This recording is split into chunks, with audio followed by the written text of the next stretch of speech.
ek het nie geld gehad om te begin nie, julle.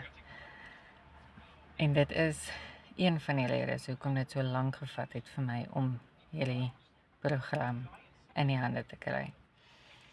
Ek het altyd vir myself of die altyd vir myself gesê, daar is nie genoeg nie. Miskien volgende maand wanneer dinge bietjie beter gaan of ek moet begin spaar en as jy jou oë uitvee jy niks te spaar nie, jy het net jou geld is net daarmee heen. En ek is Amanda vir die wat my nie ken nie. Ek is 'n mamma van 3 met 'n voltydse werk en soos wat julle weet, met kinders is daar altyd extras. So daar is nie iets van spaar nie. Maar ek het net besef dat as ek gaan wag dat ek genoeg geld het, gaan ek nooit begin nie.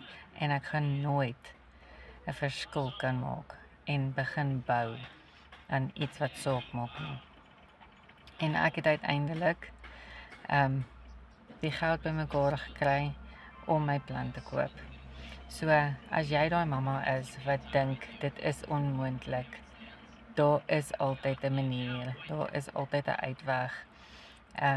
Kom môre aand en kom kyk ons gratis klas.